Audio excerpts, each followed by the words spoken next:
संविधान इसमें शामिल था और कॉलोनियल रूल के खिलाफ जो आंदोलन हुआ, भारत का आजादी का आंदोलन जो बिहार का चंपारण सत्याग्रह जिसको मील का पत्थर माना जाता है, वो चंपारण सत्याग्रह ने जिस तरह से भूमिका बनाई और भारतीय दिनों में आजादी के दौर में जो सामाजिक जिम्मेदारियों की मांग निकल के आई, हर हाथ को काम, हर को पानी, डूबने वाले को जमीन और एक खुशहाल जिंदगी, ये आइडिया ऑफ इंडिया को तस्वीर का रूप दिया और कॉन्स्टिट्यूशन असेंबली ने उस आइडिया ऑफ इंडिया को फर्म कर दिया और तब हमारे पास में वो कैसा ग्रोथ स्टोरी हो उसकी अवधारणा बन के आई, जो हमारे प्रियम्बल में लिखा।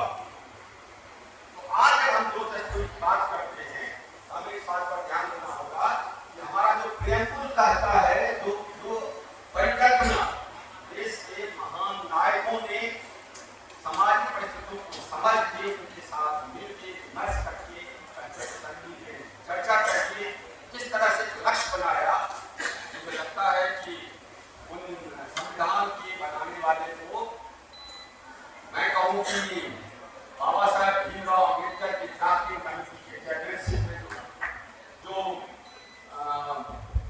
डॉक्यूमेंट आए, अगर आप उन डॉक्यूमेंट को ठीक से पढ़ें तो बार बार पढ़ने का मन करता है। और जो प्रियम्बल है आपका, वो प्रियम्बल हमें भारत का ग्रोथ स्टोरी कैसा हो इसके लिए होमवर्क देता है, टास्क देता है, कैसा भारत बनाना है, न्याय के साथ विकास, समानता के साथ विकास, विषमता विहीन विकास, समतामूलक समाज के दर्शन का विकास, बंधुत्व की गारंटी का विकास, हमारे अभिव्यक्ति की आजादी, उपासना की आजादी के साथ का विकास, और इस तरह से उन विभिन्न चीजों के बीच व्यक्ति की गरिमा और राष्ट्र की अखंडता और एकता, इसको साथ रख के एक सॉवरेन डेमोक्रेटिक सोशलिस्ट रिपब्लिक बनाने का दौर है, शायद यही ग्रोथ स्टोरी है। और इसको कैसे हासिल करेंगे, इसके लिए हमारे महान नायकों ने संविधान के लागू होने के बाद, मैं इसी हॉल में कई बार इस बात को दोहराया हूँ, आज भी दोहरा रहा कि 25 नवंबर 1949 को बाबा साहब भीमराव अम्बेडकर ने जो ड्राफ्टिंग कमेटी के चेयरमैन के बतौर उन्होंने भाषण दिया था, मुझे लगता है उसे हम सबको बार बार पढ़ना चाहिए। ये जरूरी नहीं है कि ये पॉलिटिकल साइंस का विषय है या अर्थशास्त्र के विद्यार्थी के लिए भी उतना ही लाभदायक है, उतना ही सोशियोलॉजी, पॉलिटिकल साइंस और साहित्य के विद्यार्थियों के लिए लाभदायक। कैसा भारत होगा और क्या चुनौतियां हैं उसको रेखांकित होने दिया। कहा था उन्होंने, हम आजाद तो पहले थे, किन कारणों से आजादी हमने खोई, अगर हम उस पर ध्यान नहीं रखेंगे तो संविधान भले बना दें, हम आजाद बना नहीं पाएंगे। ये बड़ी चुनौती है आजादी बचाने। दूसरी बात उन्होंने कही, तो कई बातें हैं, मैं 3 बातें से बात नहीं कर रहा। दूसरी बात उन्होंने कही थी कि हिंदुस्तान में लोकतंत्र बहुत पहले से था, विकसित का गणतंत्र, और जो बुद्ध के जो महायान और हीनयान के प्रयोग थे उसमें सारी पार्लियामेंट्री ट्रेडिशंस नहीं था, लेकिन वो सारे पार्लियामेंट्री ट्रेडिशंस में वो चीजें थी जो कभी समाज में थी, तभी तो वहां भी था, लेकिन धीरे धीरे हम लोग से खो रहे। हम तो पार्लियामेंट और पार्लियामेंट्री प्रोसेस जानते थे, फिर भी हम गुलाम हो गए। और उन्होंने बताया है कि किन हमारे बीच से किन लोगों ने हमको धोखा दिया है, मौके पर लड़ाइयां नहीं लगी है, मौके पर जाकर देश से मिल गए हैं और मौके पर देश को गुलाम बना दिया है। तो जब गांधी जी कहते हैं कि हम गुलाम नहीं हुए, हमें जीता नहीं कोई, हम पड़ोस के लिए, तो गांधी और अम्बेडकर की वो दोनों बातें अगर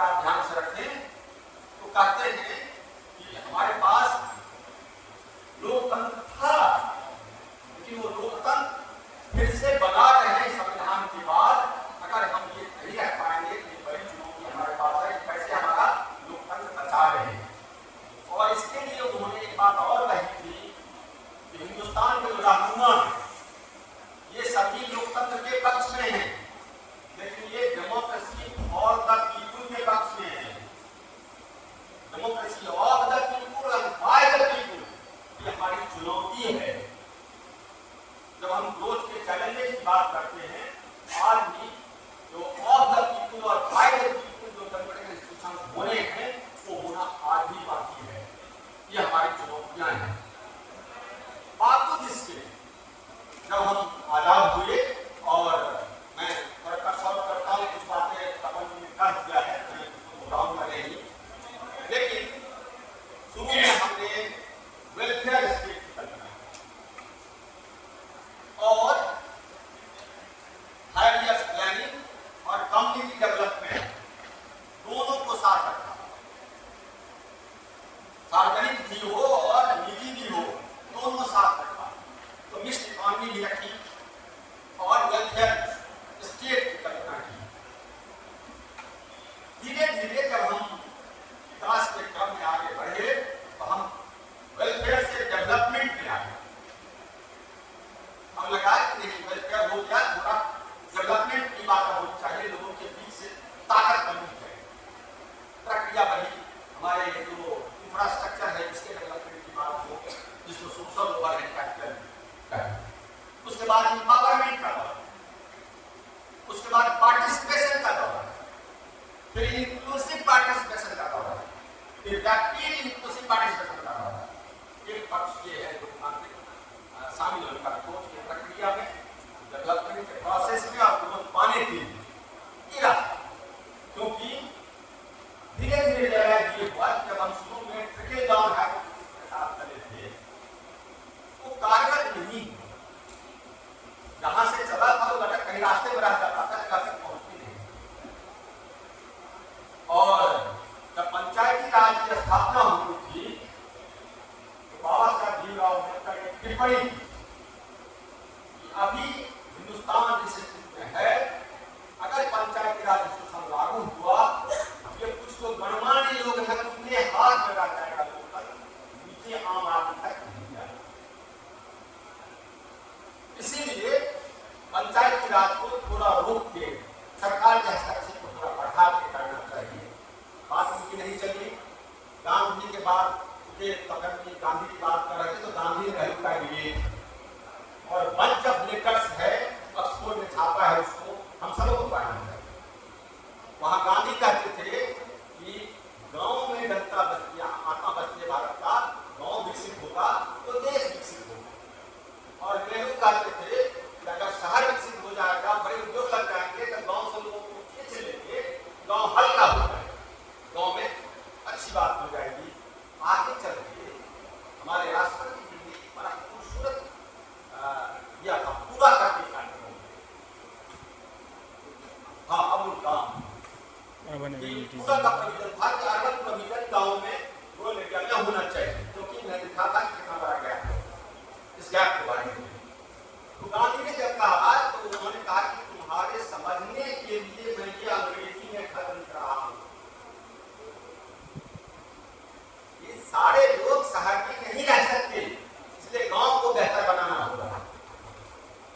वर्किंग कमेटी ने शामिल स्कूल गए, उस समय जो दौर था और दुनिया में जिस तरह से औद्योगिक क्रांति की लहर थी, उस लहर में गांधी अनसुने कर दिए गए और करिश्मा का दौर था।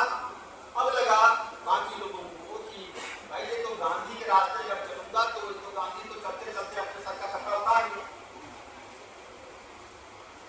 हिंदुस्तान में ही जब वहाँ चंपारण सत्याग्रह शुरू हुआ और उसके बाद जब गाँव में घूम रहे थे, देखा उन्होंने, उनके सारे कपड़े उतर गए, क्योंकि गाँव की स्थिति देखी। उसके बाद लगा कि ये नैतिक रूप से अनुचित होगा कि इतना कपड़ा पहने, उन्होंने कपड़ा पहनना कम कर।